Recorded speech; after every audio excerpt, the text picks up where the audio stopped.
Hi there, and welcome to this quick tutorial on Burgmüller's charming little etude entitled Innocence. Now, this video is not going to spend any time teaching you how to play the right notes or the right fingering or correct counting, anything like that. Rather, we're going to spend our time focusing on how to avoid some common pitfalls and discovering some physical and mental techniques that will help you to navigate some of the challenges that this piece poses.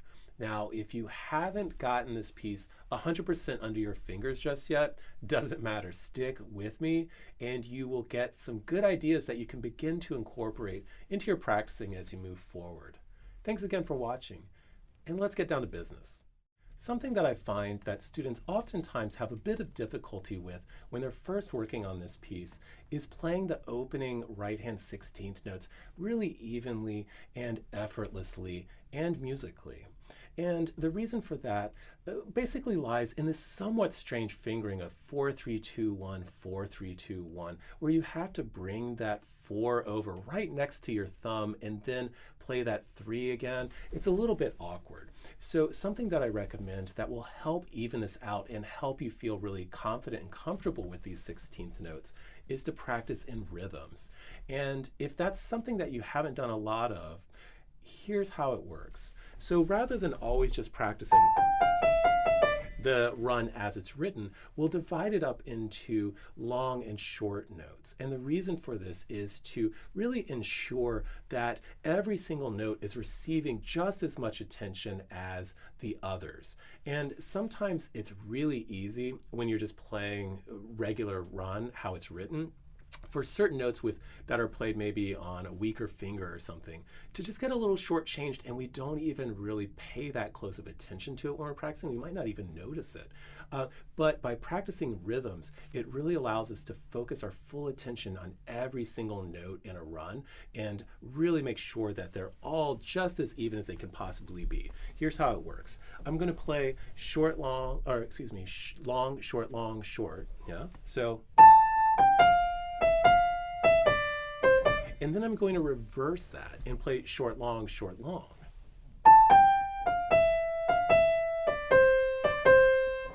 Now, something to think about when you're practicing in this way. And of course, I would do a number of repetitions of each long, short, and then short, long, just to really get it ingrained. But something to look out for when you're practicing in this way is that you're not relying exclusively on your fingers to play the long, short, but on each long note, giving the full weight of your arm so that you're really training each finger to become accustomed to supporting the full weight of your arm. And you're really like building up those muscles, so to speak. So what you want to think about is keeping your wrist really relaxed and dropping the full weight of your arm onto each long note. So full arm weight. And then I'm going to reverse it. Really critical when you're practicing this is that you're really thinking about keeping this wrist really relaxed, and I'm not forcing the sound out of the piano. And a key to keeping that wrist really relaxed is what you're doing with your thumb. If you feel that you're holding tension here, then pay attention to what's going on with your thumb. And oftentimes, if you can manage to relax that thumb, then all of a sudden everything else becomes much, much looser, and you'll have a much nicer tone, and you'll also be able to play much more evenly with greater velocity. The thumb really wants to stand in our way oftentimes, and anything we can do to just let that sucker relax will really help us in all aspects of our playing. Now, a slightly more sophisticated technique that we can also begin to think about right out of the gate on these right-hand 16th notes has to do with the attack speed. Now, if you notice on the score, Burgmüller indicates that he wants these first few notes to be played really grazioso. Well, and really the whole opening should be very grazioso, right? Meaning really gracefully. And oftentimes what I'll hear is when people come in, their 16ths might sound really awesomely even, it sounds great, and it's up to tempo and everything, but it has maybe not quite the grazioso character that Burgmüller is demanding of us. And I think that that has to do with the attack speed that people are implementing here. And what is attack speed? Attack speed has to do with how fast the key travels down, and that can be independent of tempo. So tempo is how fast we're playing our piece. You can play a fast attack speed, letting the key travel down quickly in a slow tempo. You can play a slow attack speed in a fast tempo. It just influences the articulate nature of the notes that we're playing. So if I play this opening in a slow tempo, but with a fast attack, here's what it sounds like. Sounds fine, it's really even, but you hear that it sounds very like da da da da. It's got a lot of almost an accented nature on each note. And it is legato still, but it's not quite that beautiful cantabile grazioso that I think is really appropriate for this opening. Now, if I play the same tempo, but with slow attacks, it'll automatically have much more of that singing character that I think is really nice. So here's with some slow attacks. Yeah, same dynamic, same tempo, but a much different character. And I achieve that only by changing the attack speed. So when you're practicing, really just get creative and explore what differences you can make in the sound just by varying your attack speed. It's such a valuable tool to have in our toolbox.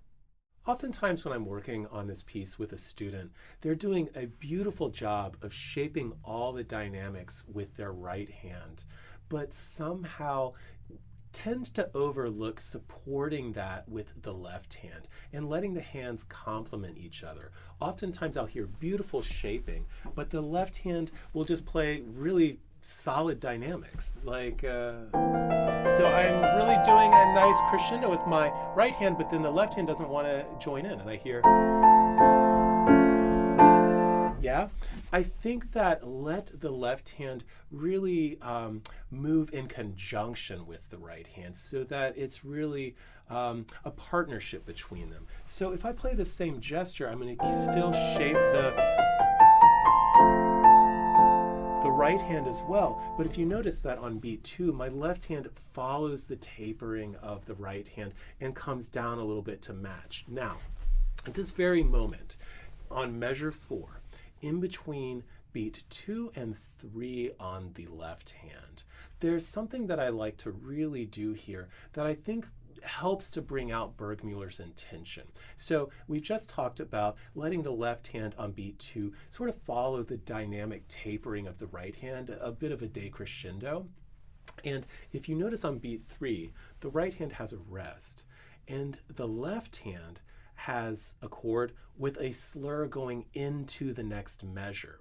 And I think that that slur is really vitally important in sort of keeping the motion moving forward and just keeping the sonority going so that it doesn't all of a sudden have a gap here. What I hear a lot of times when people play this is that they tend to neglect the slur there and just play a chord by itself without bothering to try to play legato. And there's a reason for that. Oftentimes it's down to fingering. What I'll see more often than not is when people are playing the third beat of measure 4's left-hand chord, they want to just keep the same fingering that they've used previously on beats 1 and 2, which would be generally a 1, 3, 5, right?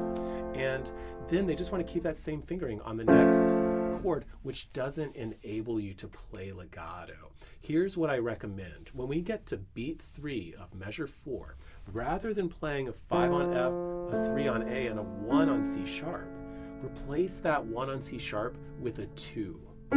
Yeah, it might feel a little bit awkwardly stretched, but it's not too bad. And here's the reason that I'm recommending this slightly weird fingering. If I play a 2 on the C sharp, then I'm able to play legato to the next chord. I can play 2, 3, 5, and then beat 1 of measure 5, the F, A, D, I'm able to connect the C sharp to the D and give the illusion of all of that being legato. If I just play a 5, 3, 1 and then a 5, 3, 1, there's no chance that I can play that slur as written. So again, the way to do it is a 2, 3, 5 on the F, A, C sharp, and then a 1, 3, 5 on the downbeat of measure 5. Now, a good way to practice that to really, really bring out the legato and ensure that you're getting the most bang for your fingering buck in this place is to practice the top voice really, really legato and practice the bottom voices, in this case the F and the A, somewhat staccato and light, so that I'm really, really training the fact that I can play 2 different articulations on the same hand at the same time. So this is what it'll sound like for practice purposes. I'm going to play again. The bottom voice is staccato and the top voice legato.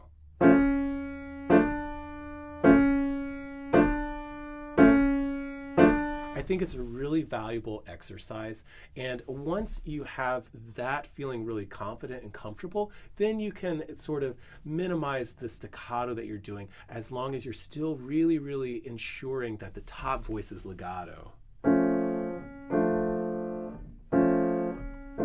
And I think that it also helps give a sense of the propulsion forward into the next beat. Now I'm going to also recommend a very similar thing on the beat 3 of measure 5 going across the bar line into beat 1 of measure 6. However, it's the same concept, but a slightly different fingering. So in this case, if we're talking about beat 3 of measure 5, the F, A, D, you can't actually play a 2. I mean, I guess you could play a 2 on the D, but it's very uncomfortable and it's a bit of a weird contortion on your hand. That's maybe not the most healthy thing to do physically. So what I would recommend is, rather than playing the top voice in this place legato, now I'm going to play the bottom voices legato. And this is a very important concept in playing the piano. Oftentimes, if you're playing chords in a row and a composer has a slur over them, it's actually physically not possible to play legato on all of the voices. So you have to sort of make an executive decision depending on what's physically possible and also what the context of the music is, and sort of decide which voice am I going to really prioritize the legato on, and then the other ones are going to have to sort of be a little bit of smoke and mirrors. But it's really interesting. What happens oftentimes is that when you play a series of chords in a row that are indicated legato, if you play one voice consistently legato, it sort of obscures the fact that you're not able to play all of them. So it's a little trick of the trade. But in this place, I'm not actually able to, again, on beat 3 of measure 5 going to beat 1 of measure 6, I'm not able to play the top voice legato. So I'm going to focus my attention on playing the bottom voices legato. And I'm going to do the same process that I did before. I'm going to play a 5 on F, 3 on A, and a 1 on D. And then I'm going to, again, play legato on the bottom voices by playing on beat 1 of measure 6, a 4, 2, 1. So a 4 on G, a 2 on C, and a 1 on E. And what that enables me to do is play the bottom legato, which again will sort of hide the fact that I can't play all the voices legato. Yeah, sounds pretty good, right? And I think that it's this attention to detail that's really, really important in making a really well-crafted and well-presented, beautiful performance. Let's take a moment to talk about variety. Just like variety is the spice of life, it's also the spice of music. And in this piece, Burgmüller gives us a ton of opportunity to mix things up a little bit, whether it's articulations, dynamics, inflections, characters, whatever. Use your creativity and musical instincts to really explore different ways to spice things up and mix it up a bit. So a place where he's notated that variety should be kind of at play is in measure 7. All of a sudden, the right hand. Up until now, we have had a lot of really flowing 16ths, very grazioso, very legato. All of a sudden, he throws 3 two-note slurs right at us. And I think that it's really important to bring that out. And in fact, in addition to just notating those groups of eighth notes as two-note slurs, he even takes the further step of adding an accent on the first of each of those two-note slurs. Now, if you're not familiar with how two-note slurs are supposed to be played, there is a convention in classical music across all the different time periods: Baroque, the classical period, Romantic period, and we all know Burgmüller is a Romantic composer. But there's a convention across all of those different genres of classical music that says that a two-note slur should always be played, unless otherwise indicated, with the first note receiving more emphasis than the second. So it's always a strong, weak kind of feel. And in this case, Burgmüller has even reinforced that by, again, putting an accent over the first of those 2 eighth notes. So physically on the piano, how do we create a two-note slur? This is something that's really fundamental to playing the piano well. And the sooner you can just train your body to know what this sound feels like physically to play, the better off you'll be, because it's extremely common and very important. So in order to create that strong, weak inflection, we're going to make really nice use of our arm weight. And if we can think about using our arm weight really efficiently, it'll do the sound for us without us having to put any extra thought or energy into it. Here's how it works. When I want to play a two-note slur, again, the gesture should sound strong, weak. So for instance, measure 7 should sound strong, weak, strong, weak, strong, weak, yeah? And I don't know if you noticed how I was physically playing it. I drop the weight onto the first one and then raise it a bit on the second one. So it's a motion that really comes from your wrist. If you notice, I'm not involving much of my elbow. This is still going to stay very relaxed and just hanging off of my shoulder, but the motion is much more isolated here. I keep this very, very loose. And I'm just going to, if I exaggerate the motion, bring it up high, drop it down for the strong one, and bring it back up for the lighter one.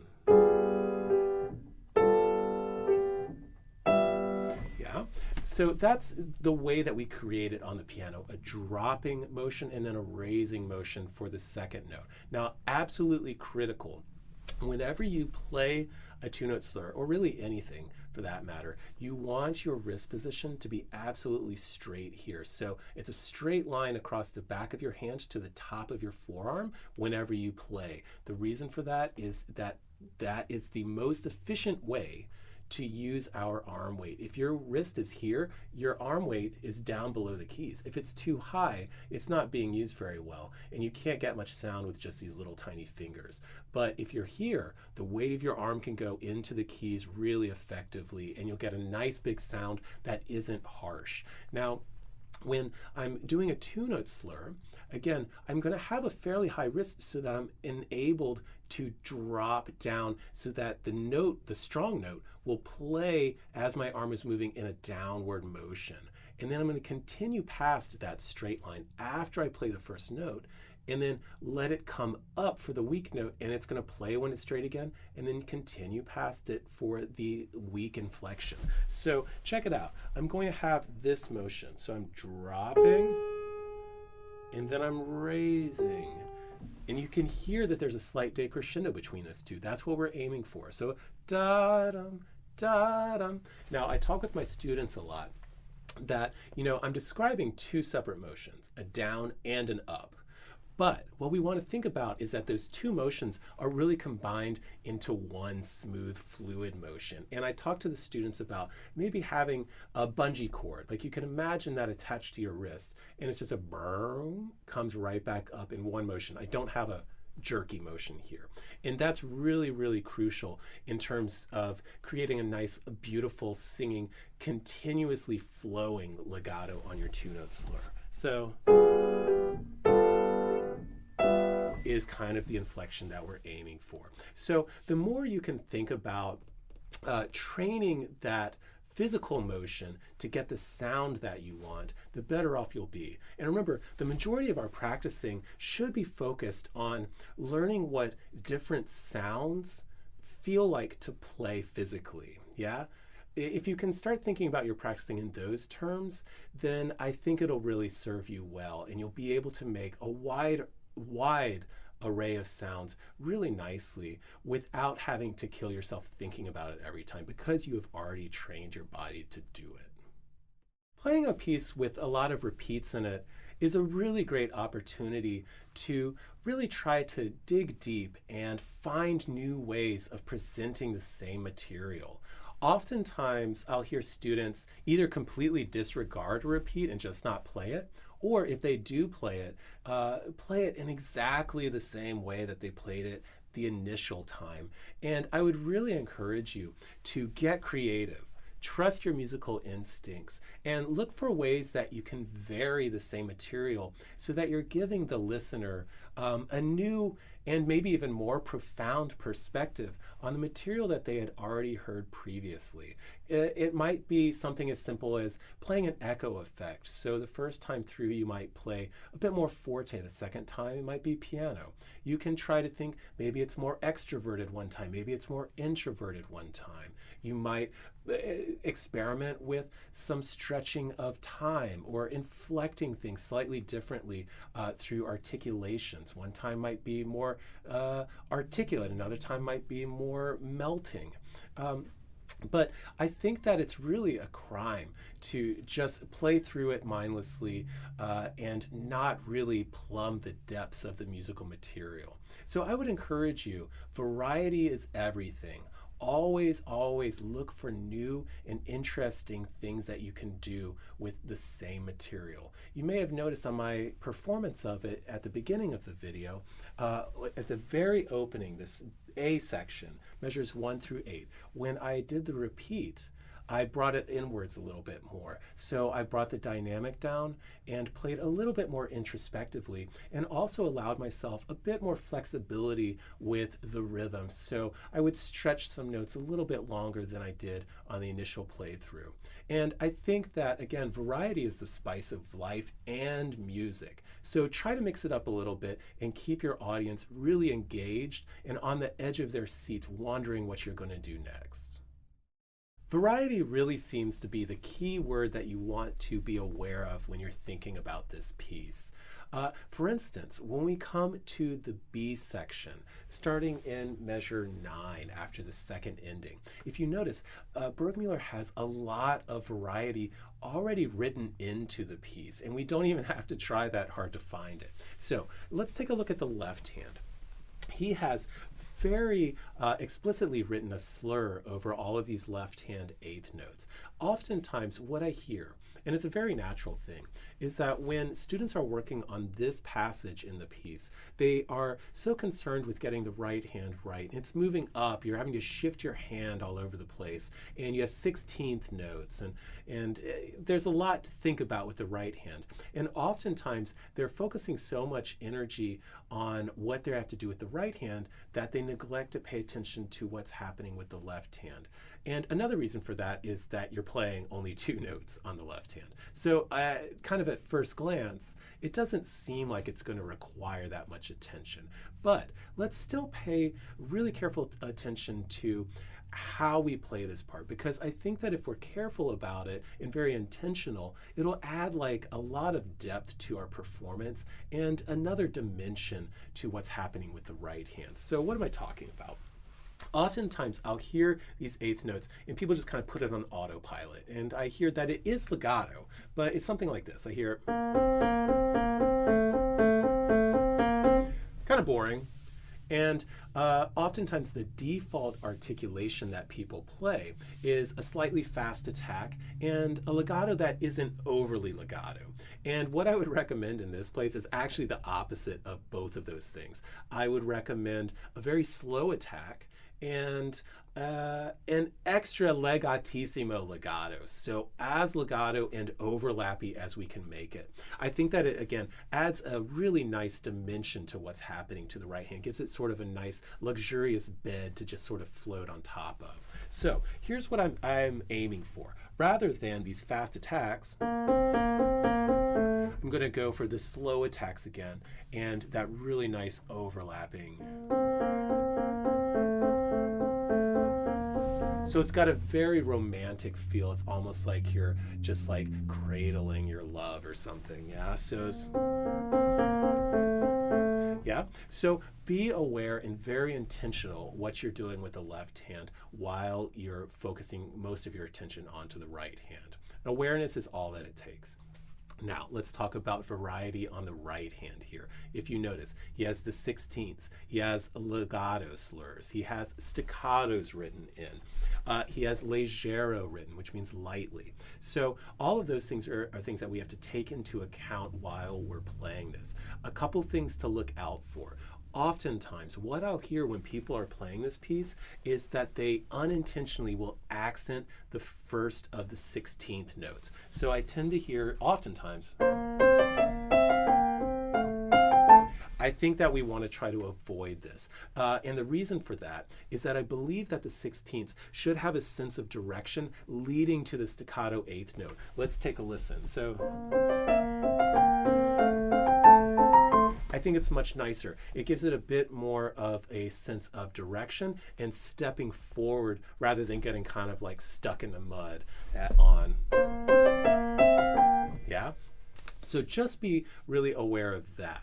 Now, let's talk about the 8th note staccato. Oftentimes, when I hear people play this, I will hear that either the staccato is overly staccato or it's just not staccato at all. And I think that in this context, the staccato doesn't necessarily mean that we are super picky sounding. I think that it's really more like a puff of lightness. Yada-bum, bada-bum. Yeah, and I think that that's really reinforced by the fact that he writes leggero lightly there. So something like, rather than, I think it's a lot more elegant to keep it, again, a little bit puffier as opposed to angular and brilliant, yeah? So that's a couple things to look out for on the right hand here. One final thing that I think is really important to listen out for with the right hand is that the second 16th of each group of 2 16th notes is really nicely present and really even. Oftentimes, what I'll hear is that that note gets a little shortchanged. In each group, I tend to hear something like that. Make sure that they sound really even, again, that we're stepping forward really gracefully. Yeah? Rather than the second one being a little shortchanged. That's a little pitfall that I think it's really, really nice to have on your radar. Now, one word about the very last chord. Oftentimes, what I hear is that when people play it, they play it as if it has a fermata. So we hear this very nice scale, and then the high F, and then.